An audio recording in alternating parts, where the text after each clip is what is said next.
maashaallah har'allee akkuma isin argitan kan algaa haalaan bareedaa ta'ee fi algaa quality akkasuma algaa fashion ta'e jechuudha isin qopheessinee jirra jechuudha akkuma isin argitan kan algaan kun aynuunee miti kan ittiin dalagame qalamii fi immidee fi original irraa akkasuma immoo soofaallee soofaa haalaan bareedaa ta'ee fi boondii irraa hojjetame kan gatiin isaallee jiddu galeessa ta'e soofaa haalaan quality ta'e boondii irraa dalagame kan nama torba teessisu qabanni isin dhufnee jirra namoonni jaalatan keessan dubbisuun irraanfatinaa isinin jecha soofaan kun akkuma isin argitan kan abbaa tokko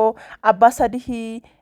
abbaa lamaatii fi abbaa tokko wal keessa dalagamee jira jechuudha akkuma isin argitan kana kan nam tokko teessisu kan nam sadi teessisuu fi kan nam tokko teessisu kan nama lama teessisu walirratti isin finnee jirra jechuudha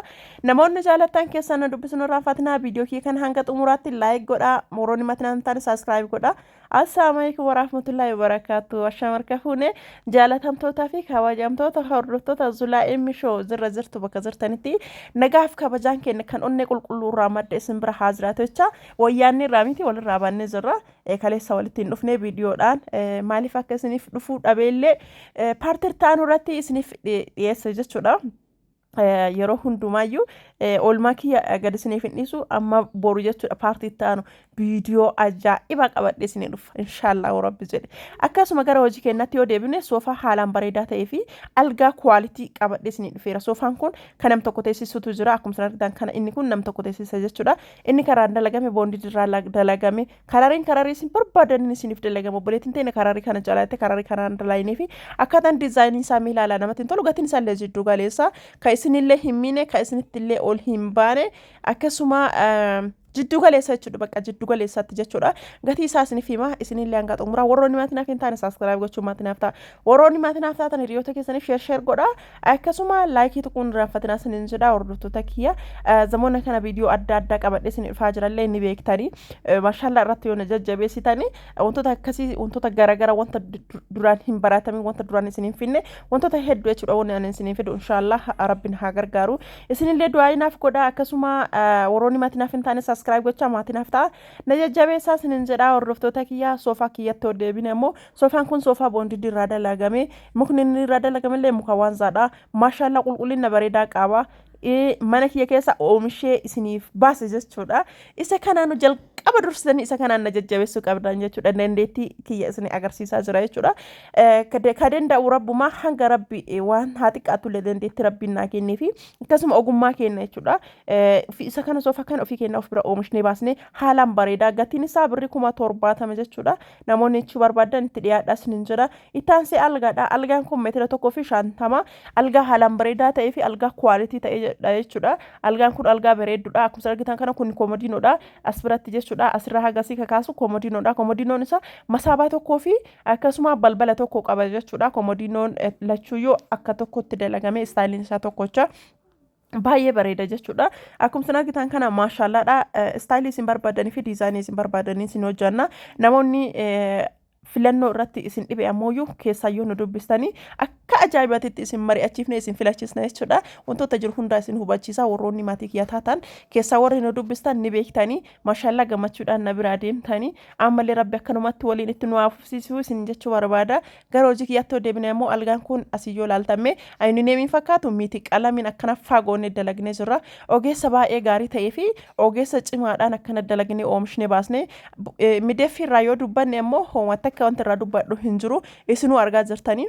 kana olitti wantuma takka wanni isin agarsiisu hin jiru ija keessaniin argartanii immideeffi tokkoffaa immideeffi orijinaalii ka aaraa rifataa fudhattan osoo hin taane gammadaa du'aayinaa godhaa ka fudhattanii laalame hanga furdatu isinummaan laalaate ragaa baasin jedha hanga akka guddatu immideeffi orijinaaliidhaan dalagnaa meeshaa keenya qulqullinaan isiniif hojjanna namoonni barbaadanii namoonni jaalattan keessaa nu dubbisaa isinin jenna algaa haalaan bareedaa ta'ee fi algaa cidditti jedhee kana jechuudha yeroo hunda akkanatti isiniif qopheessinaa isinin jaa hordoftoota kiyya isinirraa akka eeggamu Zulaa'im Show bira dhufuu qofaa isinin jedha hordoftoota kiyya meeshaa akkana qulqullina qabanii fi meeshaa bareedaa ta'ee fi meeshaa qulqullina eeggate kana yoo barbaadan koottaa keessa na dubbisa. Algaan isaa kan gatiin isaa meeqa jechuun keessan hin oolu. Kan ittiin dalagame algaan kuni birri 75,000 jechuudha. Namoonni hajamtanii, namoonni jaalatanii, namoonni barbaadan koottaa keessa na dubbisa sin jedha. Komodiinoon isaa kunillee akka isin argitan kana dalagamee jira. Maashaallaadha hedduu namatti tola. Namni barbaadanii namni hajamtanii keessa yoo na dubbistanii akkanatti isiniif qopheessinaa sin jenna. Akkasuma ammoo wantoota biroollee meeshaa biroollee kan barbaadan yoo jiraate keessan na dubbisa. Algaan kun maal qaba jettanii sibiila garaa isaa keessa taa'u sibiila orjinaalii baajaajii irraa dalagame qaba. Akkasuma chuppudii bareedaa ta'ee fi qulqullina qabu qaba jechuudha. Meeshaan keenya irraa akkana fakkaata. Meeshaa muraasa haa ta'u malee meeshaa qulqullina qabuu fi meeshaa bareedaadha jechuudha. Kana hordoftoonni kiyya guutuun keessanii ragaa naaf baatan jedhee yaada. Maaliif jennaan namoonni hedduun argaa jirtanii. Akkana fakkaata meeshaan keenya har'a. Viidiyoo kana laayik gochuun hin raaffatina. Namoonni barbaadan keessa na dubbisa. Waan na dhaggeeffataniif galatoomaa isiniin jedha. Viidiyoo biraatti walitti deebina. Viidiyoo har'aa kana baay'ee isin jalaa gabaabse miti. Yeroo baay'ee viidiyoo dheeraa godha. Meeshaa waan xiqqoo daqiiqaa waan xiqqoo ta'eef meeshaalee waan xiqqoo ta'eef saayizii isaa kana xarzii isaa kana harkaan akkana dalagamee oomishamee baafamee jechuudha. Inni biraa wanti si yaadachiisuu barbaadu warroonni mana bitachuu barbaadanii lafa duwwaallee ta'ee akkasuma lafa manni irra jiru ta'ee akkuma humna keessaniitiin an humni kiyya hanga nagaa anatti hima. An ammoo akka humna keessaniitiin isiniif barbaada jechuudha. Inni biraa ammoo kan dhiifama isin gaafachuu barbaade kanaan dura huqubii guuraa turre kan majlisa jechuudha. Jidduudhaan biizii ta'ee akkuma isin argitan kana biizii ta'ee dhaabee jira. Isa sana ammoo irra deebiis yaadachiisuu yoo barbaadu hordoftoonni ta'e warroonni murattan sunniin guutuun keessanii